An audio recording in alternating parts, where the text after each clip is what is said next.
Hi there, I'm Anna from Sea and Soul. We create nautical chart art, or as it is called, bathymetric art. It's from lakes, islands, and coastlines from all over the world. My background is in graphic design.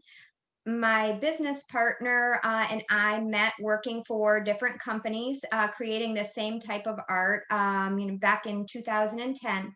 Uh, he has been manufacturing this type of art since 2006, and I have been drawing it for over 11 years. We started our brand, Seat and Soul, in 2018. We had the same vision for the company and the customer experience, as well as the quality of the art. So it was a really perfect fit for the two of us to go into business together. I draw and handle all of the customer contact as well as the day-to-day operations, and he and his wife handle all of the manufacturing side.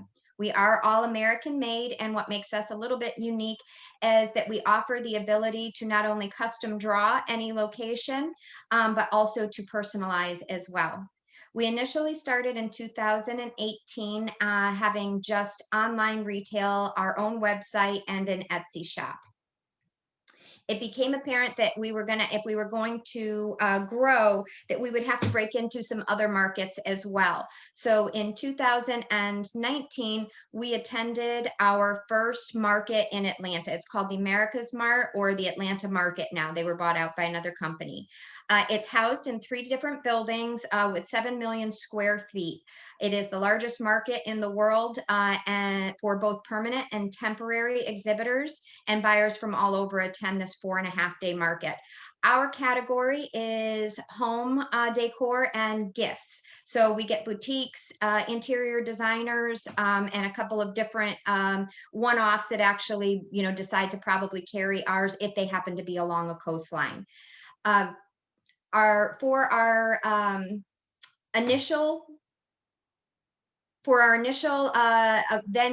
attempt at going to a market, we had a 10 by 10 booth, and the total cost on that was $12,275. The booth itself cost a little over 3,000. It was much too high. We learned a lot. There were some initial costs that were unavoidable. We, obviously had to make the product. We had to create flyers and all the marketing, promotional materials, all the signage. But some of the mistakes that we made was we stayed at a hotel that was within walking distance to the market, and that was super expensive. We could find a less expensive way to do that. Shipping costs and the drayage, that we could have saved hundreds, literally hundreds, if not $1,000, by just going with America's Mart Logistics. An outside company cost more than if we just stayed in-house. What we learned was just to ask questions from everyone around us. Location obviously is key. So being there for the first time, we kind of scouted out some desired areas that we would want to be for next time. We learned how to streamline our order taking, found out the most cost-effective ways to ship and store our products, and then also to follow up with everyone. There were people around us that had been there for 10 or 11 years, and they were more than happy to share their knowledge with us. So, I definitely took advantage of that. We learned that January is the more highly attended market. It happens twice a year for our category, January and July. And it makes sense because most shop owners, their season is the summertime. So someone from Cape Cod isn't going to leave their shop in the height of their season in July to come to Atlanta to purchase. But after the holidays, they've come off a strong fourth quarter, hopefully, so they have a larger sum to work with when they're coming shopping in January. Some of the positives that we took away from this was that we received an award for the best visual display. We also wrote orders for 10 different retailers that totaled a little over 8,000. And while it was a loss, it was definitely a necessary step for us, and it led to the next big step for us, which was we met someone from Home Goods while we were at the show. A little story is that she approached us, and the way I normally start our presentation is to ask someone where they're from so that I'm able to direct them to the products that relate to their location. And she just said that she was from Cape Cod. I asked if they had a gift store, and she said, "We have a couple of stores." So in my mind, I was thinking that it was maybe a family-owned business, a few stores. And it wasn't until I was at the end of my 10 to 15-minute presentation, she had asked a few questions, that she shared she was a buyer for home goods.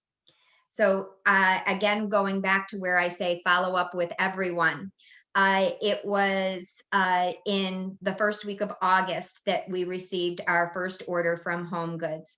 It was totaled a little over $59,000. They ordered, as far as the order negotiation, I will say, good or bad, I am definitely someone that says yes now and we'll figure it out later. Because at the time that we received that Home Goods order, we had just 3 people working in our wood shop, 1 laser, and 6 weeks to produce 250 charts. While still keeping up with our other orders. None of this would have been possible without the full commitment from both myself and from Bob and Kathy up at the wood shop. We actually purchased a second laser. He flew down here, down to Florida. We found one in Florida. It was the exact laser we needed, that was owned by someone who cut out airplane panels, the flight panels. And it was like brand new. So we lucked out there. He flew down here, rented a U-Haul, and drove it back to Wisconsin, where our wood shop is located. We hired more people. I researched ways to bulk pack our product so that it arrived safely. And we also had to learn some best practices for mass producing what is essentially a handcrafted product. Our charts hit stores the first week of November. I found out that it had hit in November by, I was actually out to dinner with a friend, and someone that I knew bumped into me and asked how the business was going. I explained to them that it was going to, that they should be hitting stores soon. And someone that was within earshot of that conversation overheard and said, "Oh, I just saw that type of art at the Home Goods right down the street on Cortez Avenue and or Cortez Road." And so bright and early the next morning, I got up and I went there. And that bottom picture is actually me in the store. You can see the nice gentleman who worked at the store taking my picture. He actually asked me if I needed help carrying it up to the registers. And there's a hang tag on there with my picture on it. And I kind of turned the hang tag around to him and I said, "That's me. This is mine. And this is the first time I'm seeing it in a store." So I love that I have that picture, because it's a really nice memory for what was a big step. During this time, we also received our trademark, or applied for our trademark, which would become very important to us later. I knew that they were shipping to 6 different distribution centers. And the only way I knew what stores they were landing in was because I would get a flurry of emails from that region. So if they got delivered to stores in the Chesapeake Bay, all of a sudden I would get several emails from the Chesapeake Bay area. The buyer ordered just 1 frame color and 1 watercolor for each location. So those customers were looking for maybe something that matched their decor differently than what she had in the stores. So the one issue that we did have that I didn't foresee was that they did not share their store level pricing with us. They would only say that they would advertise that it's offered for 30% lower than you can find anywhere else. How were we going to present this price difference to the customers that approached us for a custom chart? And we did find a way around it, and we were able to create a Home Goods exclusive coupon. If they could provide us with a zip code that they had seen the product in, then we were offering them a discount. And we did get a couple of extra orders that way. I will say that it wasn't without its trials, because we're doing this for the first time, and there was a sense of urgency, because they had given us a 1-week window to deliver the product. And they have a lot of balls in motion that fall after that. So I understand why that was. But if we were not ready with all of that product in that 1 week, the entire order was canceled. So I did follow up with our buyer afterward and got our store sell-through information. Some regions sold better than others. I did learn that we were part of their treasure collection, so there would never be more than 2 to 3 of our products in any one store to create a sense of urgency, which was very interesting to see what their what their business model is, and how they approach different products. But as I said, some regions did sell better than others. And in this instance, I feel like I should have probably offered more advice. As the buyer, she had been doing it for years. My initial mindset was, she's the expert for her customer base. But in actuality, I'm the expert in our charts. So there was a couple of frame and watercolor combinations that at the time when she was ordering them, I thought to myself, nobody really orders that from that region. So I'd be surprised if they were to sell. And I should have spoken up a little bit more on that. But I would make that correction for our next order. So our 2020 momentum, after our strong fourth quarter, it was phenomenal. We attended our second market that was the second week of January. This time we doubled the size of the booth. You can see it's a 10 by 20 there. And the booth cost almost $7,000. But our total cost for this market was $11,594. It was extremely high attended. We moved our booth so that we were right as someone got off the elevator, they found us. Also, I would recommend anybody that plans on attending any of these to take advantage of all the free marketing that you can. The second picture on this slide you can see is a market snapshot where it says featured product. They had put a call out for pictures to include in their social media as a build up to the market. So if they said we could send up to 20, I sent 20, and I sent all different kinds of shots, full, just lifestyle shots, image shots, detail shots, and they did end up featuring us. And that also, not only on the social media posts beforehand, but it also made it into the catalog that buyers receive the day of when they come into the market. So as they're planning, mapping out where they're going in these 3 different buildings, they would end up coming across a picture of our product as a market snapshot. So that I do think that we found a few buyers that way. So as I said, we did a lot of things right in this, as that we changed our location, we cut down on our expenses.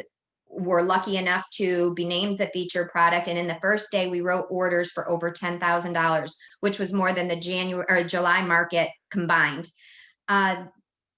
The home goods buyer, vice president, and president all stopped by to let us know that they were going to be ordering for the next 3 quarters.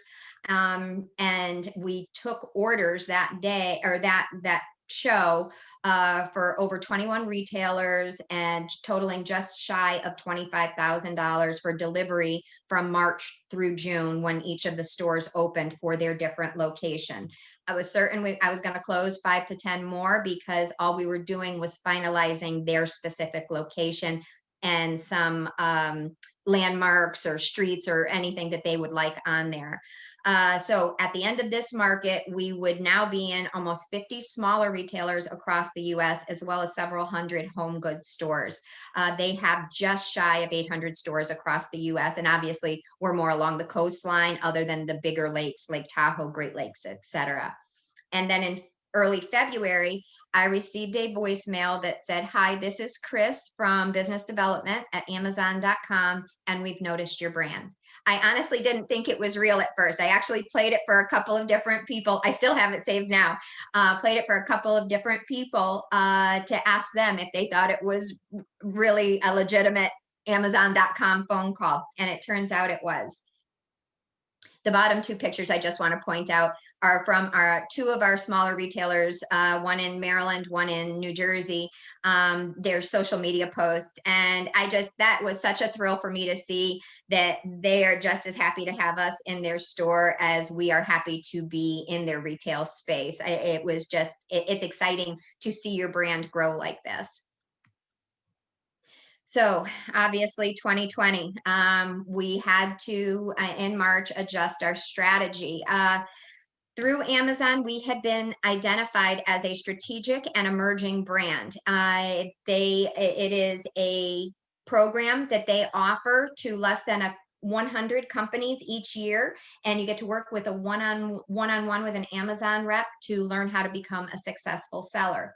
This alone could be a full-time job. There is so much to learn. So it was about this time that I contacted SCORE to find a mentor. I was lucky enough to be paired with Nabil Frage, and his background was perfectly suited to all of the skill sets that I lacked in. What he knows as far as the analytics, Google Analytics, has just been invaluable to us as we are moving our focus back to our original plan of online sales. We had received an order on March 12th from Home Goods for over $60,000. That order was canceled. Almost all of the orders that we took at that January market, we were only able to fill less than $2,000 before the shutdown occurred. Sadly, some of our smaller retail shops would not even have the ability to reopen this year. They had missed their entire season. So, as I said, we focused back to our initial plan as being an online retailer. And in that instance, we actually knew we had to relaunch our website to make that a stronger presence. And this is another place where SCORE was just such a help. Through Nabil, I was connected with another one of his mentees, and he actually is redesigning our website now at Ignition Digital Marketing. Jeremy has just like I love our website that should relaunch on November 1st. We're just fine tuning some of those things. We increased our product listings as well as our social media marketing for our Etsy shop. Our sales right now are up 350% over last year at this time. And in June, we hit a certain benchmark in sales that allowed us a lower commission rate. So those were all good things. Amazon got delayed just a little bit because they did not, once the shutdown occurred, they were unable to accept inbound orders other than for essential items. So our first product hit in June as being fulfilled by Amazon. We actually were able to start the listings and marketings, but with so many items available, as I said, this is such a learning curve for me, learning those algorithms and keywords and pay per click. I can't even count the number of webinars or YouTube videos, not only offered through Amazon, but also I sought out other sellers that were successful and watched their YouTube videos on how they were successful and mistakes they made and mistakes to avoid, just because I wanted both sides of the perspective, both from inside and outside. As I said, we applied for our trademark when we received the home goods order, and this became actually really important to us for Amazon because that opened up brand registry tools. So now, if you go to our products, you will see it says "Visit the Sea and Soul store," and you can click on that link, and it shows every product that we have offered, which is 47 different items that are fulfilled by Amazon, available for Prime delivery. And without our trademark, that those tools would not be available to us. We just had our Prime days, our first Prime days, the October 13th and 14th. We did good, but I'm always going to want to do better. And this year I had to resign myself to that. It was a learning experience, and there's certain things we can do differently.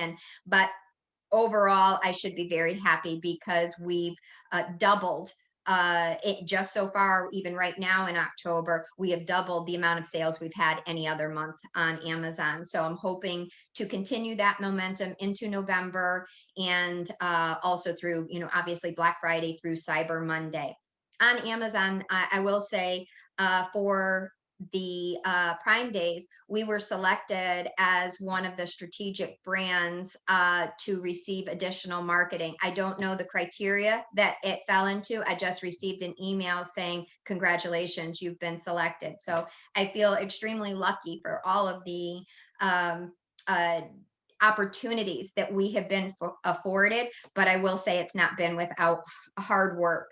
I did hear from Home Goods just recently that we would be receiving another order from them before the end of October.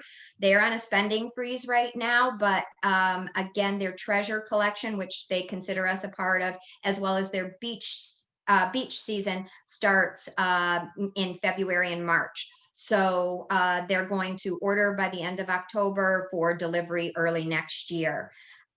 One thing I want to point out, and I mentioned it earlier, how important it is to follow up with people. For our home goods buyer, she and I kept in touch through the shutdown. How are you doing? How's your family? What's it like working up there? They're based out of Massachusetts. And we kept in touch. My daughter was married a few weeks ago, and while I was at her, getting ready, actually the morning of her wedding, I received a text from the home goods buyer that said, "Thinking of you and your family. I hope your daughter has a beautiful day." It was wonderful to hear from her. And like I said, without building, somewhat of a personal relationship with not only the larger wholesaler or retailer relationships, but also the smaller ones, because they're the ones that needed it most, needed to hear we were thinking about them. We're all in this together. I proactively, when the shutdown occurred, reached out to all of our smaller retailers and said, whatever order you have placed with us, I'm putting on hold until you tell me you're ready for it and we can adjust it.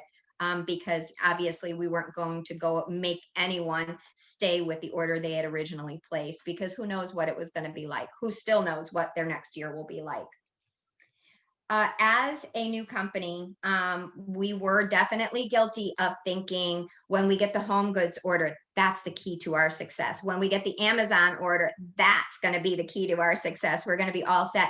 But what I have learned throughout, our 2.5 years in business, which the only consistent theme was that every new thing that we tried to grow our business and our brand was something we had never done before, is that we needed to get all of our sales channels operating to their fullest potential, whether it is our own website, our Etsy shop, Amazon, or our retail partners. If we can get all of those firing on all cylinders, that is truly the key to our success and longevity as a small business in this market. This year, as I said, may not be the breakout year that I thought 2020 was going to be for us when, February was around. But I will say that we are going to beat our sales from last year, excuse me. And I am very, very, very excited to see what the fourth quarter holds for us right now. So we've been able to manage all this actually without any PPP funds, because last year, Bob, Kathy, and I did not take a paycheck, and without a regular paycheck, we didn't qualify for the PPP. We did receive about $3,000 in idle funds, but that's been it. Everything else has been us finding a way to scale back, putting in countless hours ourselves personally, just being dedicated and feeling so passionately about the business that we have, and just trying to maintain while we get through the worst of it. And it has turned out so much better than we had hoped.